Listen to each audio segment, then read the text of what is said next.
Welcome to Connected, where no topic is off topic. I am your host, Kimberly Dam.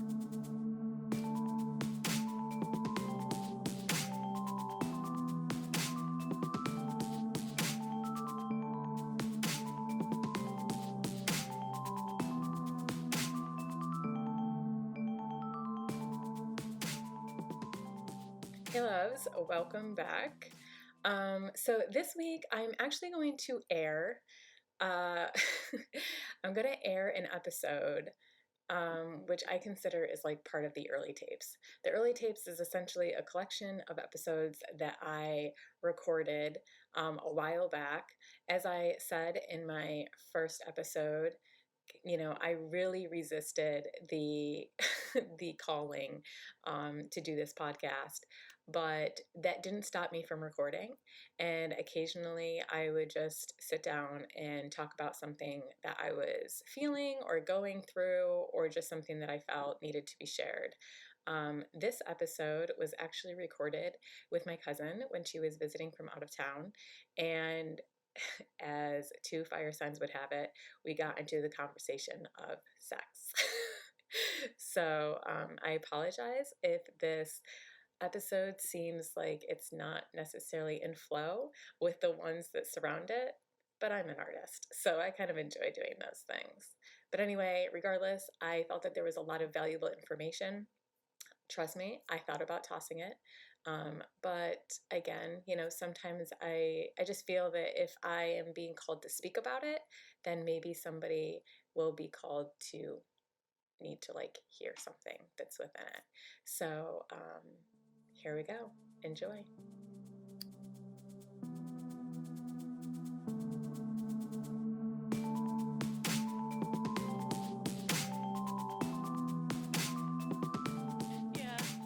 You have a stick between your legs. So, welcome. So Sarah, my cousin, is down visiting, and we just got in a really great conversation in the car about dominance and submissiveness. We are not shy. Well, at least we're really not shy now. We might have been about 10 minutes ago. Maybe. But this is where it's going to go into completely unshyness. Guess what? Well, yeah. So Sarah was reflecting on two of her previous relationships. And obviously, for the sake of privacy, we won't obviously be naming names, but Sarah was telling me, Sarah, do you want to share with everybody what you were telling me about your previous relationship? Let's be specific here. One of your previous relationships recently, not over, Yes. recently. Yes. Do you want to share with me what started this whole conversation in the car? I don't remember what started it. But FYI, we have not been drinking. No, I'm just putting this just putting this out there. So, okay, tell them what you had shared with me in the car. I forgot how it started out, but Come on, I Sarah. said the next guy better know what he's doing. Sexually speaking. Yes. Yeah. Okay. So what brought up the dominance? Oh, well, because you basically had said that he didn't know what he was doing. Yes. And I don't want to go through teaching. You don't want to go through the education of sex you 101. should know what you're doing. Yeah. Which we found interesting because he had actually you had then said. Oh, and then I said he was with more men. Men's cool. More Men girls are cool. than I have been with men. Right. So, Yeah. And the fact that I had been with less people and had to teach him. Yeah. Was a little interesting. It was interesting. Yeah. It got old real quick. Well, right. And so that points out one thing being that it doesn't matter how many partners you've had. Yes. It really depends on how open you are sexually. Right. And, whether or not you have. Right. And whether or not you really have a desire to even experiment, to even go there. Yeah. Yeah. For sure. And then, you have to also want to please the other person just as much as you're getting oh pleased. Man, if this person is listening, I'm starting to feel bad for them because it went from lack of experimentation and lack of experience to now him not even maybe wanting to please you, which is a whole nother topic. But well, I mean, to begin with, I mean, in the beginning of your education, you have to want to. You have to want to. Yeah, absolutely. And, you should have learned by then. Okay. Especially at my age. Yeah. You know. Yeah. Oh, well. Yeah, what are you going to do? So then we got into talking about preferences in the bedroom and whether, do you mind me just telling them how? Go for it. Might as well. Sarah had said to me that, or maybe it was that you just wanted somebody that was able to take control. Oh, yeah. Because I had said that I wonder if that past person's full-on fantasy was probably to be the submissive and me to be the dominatrix. Right. And that's how it got started. Yeah, because you were like, I want a guy that can just take control, and you want to be the submissive. Yeah, and take control. Yeah. Yeah, it's fun and then sometimes, but and I then made the point that as fire signs, it's kind of hard for us to engage I'm not more. relinquishing all of it. Yeah, it's very and it's very difficult for me because it's not that I don't want to submit. It's really that I just have so much fire and passion that it's hard for me to control that burn. It's like, so we were commenting on how, because we're both fire signs, that it's very hard to kind of hold that back and fully submit to somebody. Yes. It's difficult. But then then we were just talking about preferences, and we got discussing really about, we got really deep into this. We started talking about what would be great is to actually be able to find a person who can really take, because you were saying, well, I don't really want them to take full control. And then I was like, well, no, I would love for them to take full control. I just think that there's a trust element that comes into that. Because it needs to be loving control. That's what we were getting to. It needs to be loving control and not just power. Yes, because there's a difference of dominating somebody from a place of power versus empowerment. Right. And how when a woman submits to a man, that is a gift, and that he has to recognize that gift and return that gift by honoring and respecting her and coming from a place of almost like humility, but dominance. So it's like dominance with a dose of humility, and also obviously having your limitations and being able to communicate that to each other. That's really important. But being a fire sign, I better know that if we're full on submitting, you better know that is a gift for real. Yeah. Oh, yes. Yeah. Well, I don't just lay down for anybody. Well, no, but honestly, I think irregardless, I was just going to say, oh no, regardless of sign, regardless of your astrological sign, I think personally that for women in general, I think it's a gift regardless. I think it is a gift regardless to submit to your partner. And I think it's an equal gift for somebody to have dominance over you. But I think that that's where that's an equal give and take, and that we each have to honor and recognize each other in that. Right. And, obviously communication has to be there in terms of limitations and where you will go and where you won't go. For sure. Yeah. And things like that. Mm-hmm. And so this whole topic of dominance and submission has always kind of piqued my interest because it brings up the trust issue. Yeah. Yeah. And you got to be able to trust. Deeply, though, very, very deeply. Yeah. I think in order to fully submit, I think that people are like, oh, well, if I just lay there, but laying there is not really submitting. It's really like being able to fully not only let go, but receive in full. And to me, that just requires so much trust. Yeah. Especially to then venture into certain behaviors that you would participate in, like blindfolding and binding and I mean, all of that stuff. To think about, if you're blindfolded and tied and you're just there. Yeah. Like, you got to have some trust in that person and that communication ahead of time. For sure. Because without that trust, that's just scary. Yeah. Oh my God. Oh yeah. I would not. Freaked out. And then unfortunately, I feel like I'm recapping our conversation in the car a little bit, but we were talking about how it's kind of sad because I had made the comment that I feel like a lot of men, and, correct me if I'm wrong on this, but I feel like a lot of men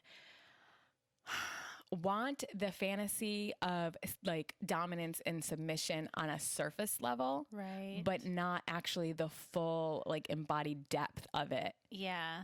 I don't think they get the emotions behind all of that fully. Yeah. The amount of like trust that it actually entails. And then that led to me making the comment that I really just think that unfortunately a lot of men don't really know how to provide that safety and that trust for a woman. And that just kind of makes me sad because I don't know, like as a person that was in a very long-term relation, I was married for years. It's kind of like crazy to look back and really, I can honestly say I never had that trust with that person. Yeah. And that's incredible considering how long we were together. Yeah. And I think that, I know that part of that is my responsibility. Part of that is obviously my responsibility. There was a lot of other stuff going on in the relationship that definitely prevented that, unfortunately. Yeah. But it's all a learning experience, and now you know better. Yes, now I know what I'm looking for. But yeah, a man who can take control. A man who can take control in a loving way. So if we were to build, if we were to kind of lean into that and to build what that would look like, what would that look like for you? Like, what would that feel like to you? So when we say in taking loving charge part or the loving, well, just taking control in a loving way, like what would that look like for you? That's a good question. Yeah, it is. Oh my gosh. Do you want to go into details? I mean, only if you want to go there. But no, I mean, in terms of like the feel, like the. Yeah, there would have to be like. I'm totally putting Sarah on the spot right now. Like, oh my God. Yeah, to be loving enough to understand that power isn't the power that I am allowing the man to take is not to be taken advantage of and to cross that line where it's going to hurt, unless I previously said otherwise. Right. I like the pain, baby. Right. Yeah. Yeah. But they have to understand that and then, not cross that line and kind of boundaries. Be gently forceful. Right. I think you can tell when you give them that opportunity and then, their first touch, you can usually tell if they, well, I don't know. I haven't been with that many people, but I would assume that you would think, or be able to tell pretty quickly if they're taking advantage of that. Well, I think it's an internalizing. Like, I think it's kind of like, it depends on how the person perceives power. Yeah. And whether they are doing it from a place, like if they're wanting to dominate because they want, like, in some respect, I get a man wanting to be in control. Yeah. I really, really do. I honor that. Like, I honor a man, honestly, wanting to be like a hunter, wanting prey, wanting that. And I totally get that. And for me, like as a woman, I feel like that is something that I don't have any problem in, not in fulfilling, but in helping a man fulfill as in, our sexual relationship. But I think that like for me, it's funny because you can still actually be forceful, but you can still act lovingly. Yeah. And like me personally, I think it's whether or not you notice that they internalize it or whether or not the presence is there. Because I think like if a man can stay present in being forceful and in control. If he is aware enough to pay attention to your face, your cues, your sounds. Yeah. Yeah. To be able to Yeah. Attune. No. Yeah. Yeah. Attune. Attune. Oh, there's that word. Our favorite new word. Yes. We've been using that word a lot. Yeah. Yeah. He needs to be able to attune to you and your little nuances. Yeah. Because sometimes if it's a little too much or maybe not enough, we may not vocalize it, but I think you should be able to tell on our face or by our sounds or whatever. Yeah, our body language. I mean, and the other thing that is, one thing that has been frustrating for me is being with somebody who wants to be dominant and they act dominant, but they're like, it's like I can see right through their confidence. Like they're not actually confident in their dominance.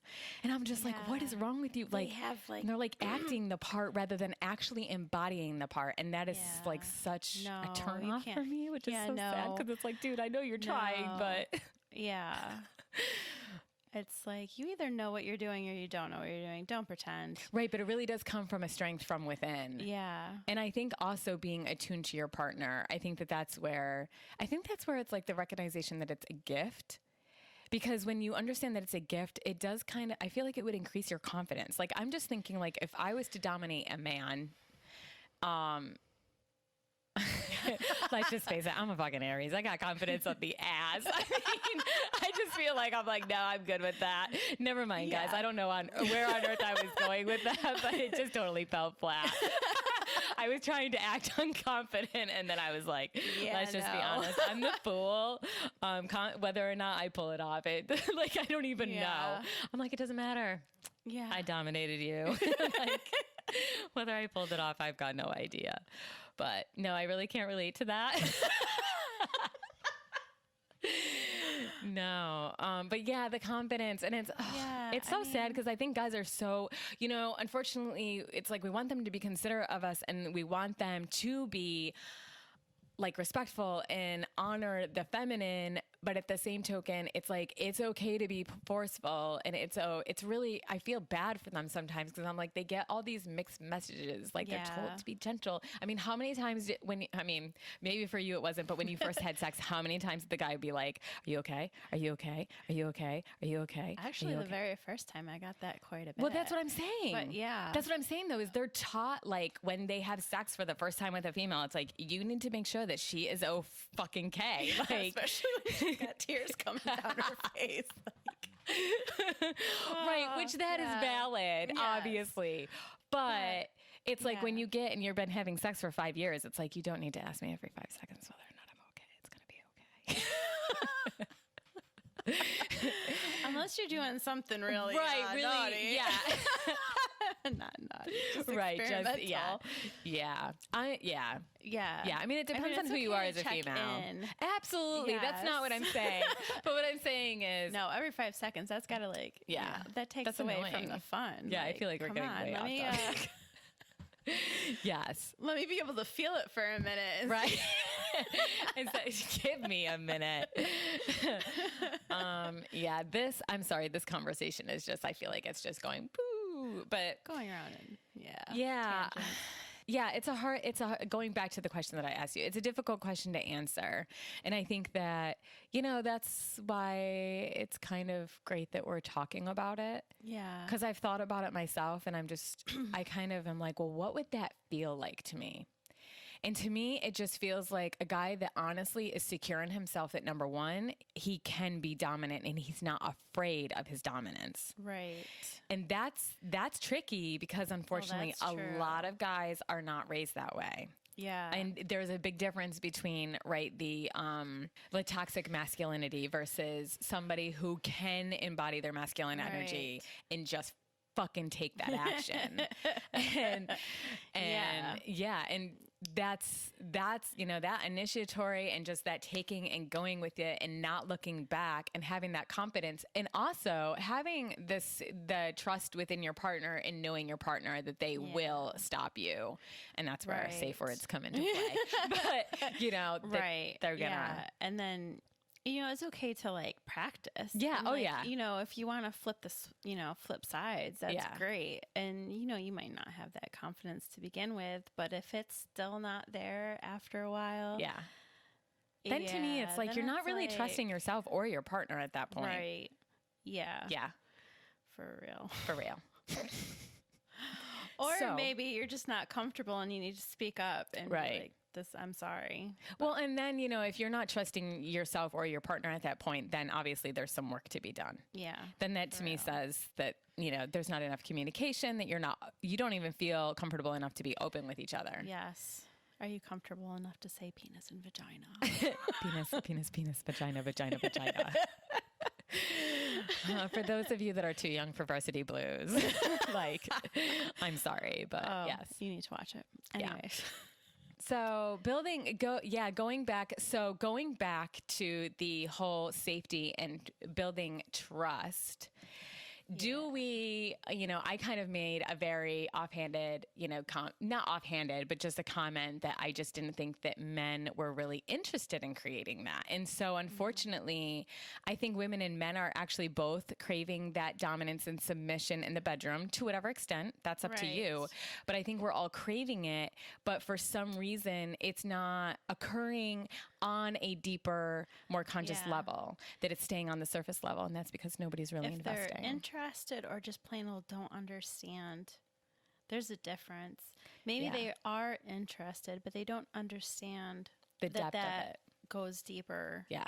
Especially for women, it goes way deeper. Yeah, but it can be so deep for a man, though, too. And I'm not saying deep as in, but, it can be so incredibly deep for a man. I mean, can you imagine, the amount of, that's a tremendous gift. If they let go, too, it can be just amazing. But just as amazing for them as for us. Well, and just accepting the gift of somebody submitting to me. We're going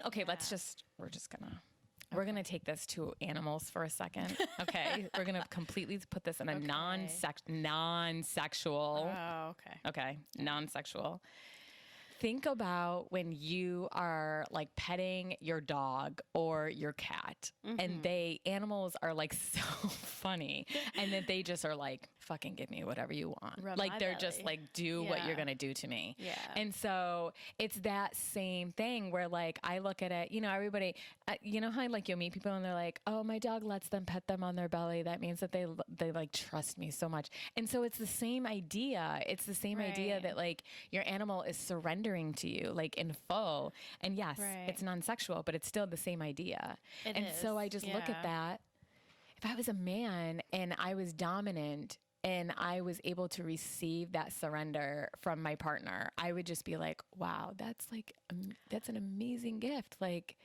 Damn, you fucking trust the fuck out of me right now. Not only do you trust me, but to some extent, there's just such a to open yourself up enough to let me do whatever to whatever extent you previously agreed to, but to have that type of relationship, I don't know, and to realize that there's a vulnerability there, to recognize that, to recognize that there's vulnerability in and of itself, and that is a quality that is just amazing. Yeah. And I just don't know as though men really, unfortunately, I just don't know as though men really value that.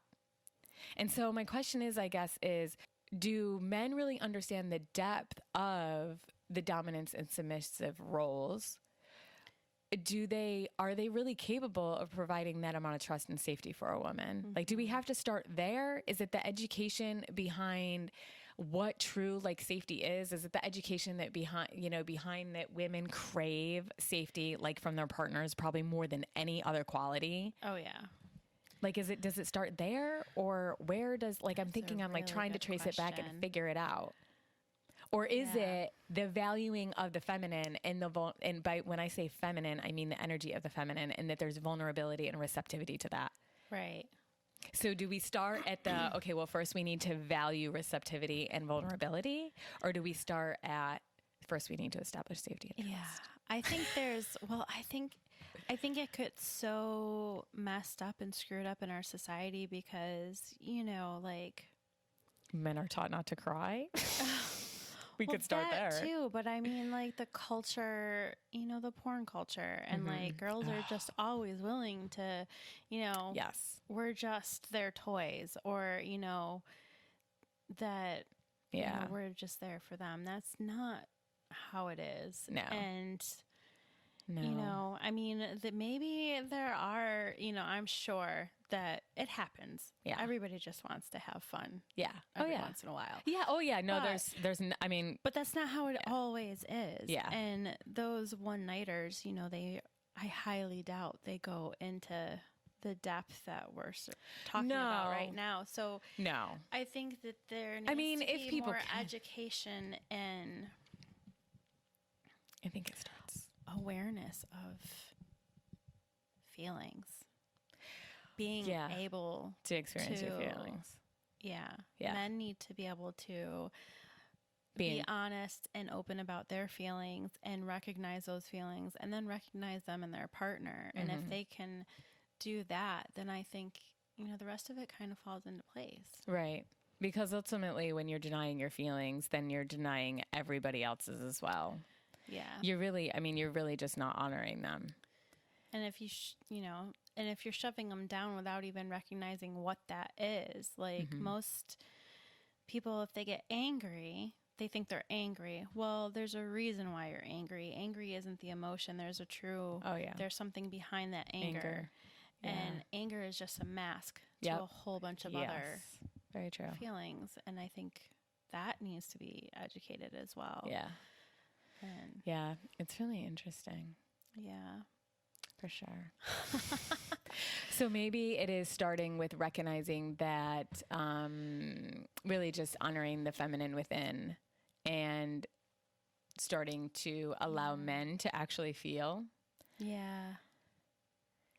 And then they can value because that's the other thing too. Like unfortunately, when you're not even allowed to feel, you then can't value your feelings and you can't understand why they're even important. Right. You know, your feelings are important because that is essentially what leads you to make decisions. Right. And, you know, obviously if you're not valuing your feelings, then you can't value vulnerability. You can't value like receptivity. You can't even value. And unfortunately, like right now, predominantly what we're dealing with in our society is honoring only masculine energy because it's all about the doing, the grinding, the go. You're not important unless you're busy. Right. Yeah. And then there's the flip side of that too. Like, you know, female power, woohoo. Yeah. And so taking that to the opposite extreme. Yeah, it goes to the opposite extreme. Like there's a balance there. Oh yeah, there definitely is. Yeah. Yeah, for sure. We're not each other's toys. We are human beings with feelings and emotions and both sides of the coin. Interesting. Nice meeting in the middle. Yeah. Oh man. Yeah. Well, there's some food for thought. I don't even know. Yeah. I could continue talking about this forever, though. I feel like I say that about every topic. But this is one that I'm like, I could go into talking about feminine and masculine energies, but I could go into talking about even Tantra, and we could just keep going on this forever. Yeah. But we'll save all that for another day. Another topic, another day. Maybe next time we'll involve. Maybe a little next bit more wine. Well, involve more wine, and maybe you'll have experienced a man who can actually be more dominant. Let's put that fucking energy manifestation out there into the universe. Bring Sarah it. is ready to receive. Yeah. I just want a man who knows what he's doing. Yeah. Come on in. Yeah. Well, and the funny thing is like, it's so funny because I just want to reiterate one thing that, you know, I do believe, hold on just 1 second. Hold that thought. Save that thought. Hey, love. Sorry about that. We got a little interrupted. Sarah had to take a phone call. God was answering her call on wanting to receive a dominant man in her life. He just was like, Sarah, it is now yours. Ask and you shall receive. I wish that's what the phone call was about. Well, we're going to pretend that that's what it was about, yes. but sorry. Next one. I'm going to turn our gains down a little bit. I'm kind of sensing that you guys are picking up on a lot of other crap here, so I apologize for that. I'm not exactly an audio engineer. But anyway, I had left off basically saying that I just wanted to reiterate that, you know, regardless of who plays the dominant role and who plays the more submissive role, there is no deciding factor as to who the masculine and the feminine, like in terms of gender. I'm talking in terms of gender, and even that in and of itself, when I say the word gender, I'm using that very, very loosely because I just want to honor that. We each have both. Yeah. Well, yes, the energies, absolutely. The energies of both. And so whoever takes that, like, don't misunderstand. I'm not saying that women can't be dominant, and I'm not saying that men cannot be submissive. That is not at all what I'm saying. I'm just saying, I guess I'm just wanting to recap a conversation that we had in the car, and that regardless of what you decide to do within your sexual relationships, I just always encourage everybody to have open, honest communication. Beforehand. Yes. Absolutely. Ahead of time, especially when you're talking dominance and submission. Yes, especially that. But even before then, it's like even great just to hash out other things too. Yeah. Like what you like and what you don't like. You know, have a certain kind of phone call. Yeah, we're going to get into dirty talk and how to do that. Yeah. Oh my God. That's another thing that like people just underestimate the value of education on is how to talk dirty. Use your imagination, people. Yeah. So I wanted to reiterate that.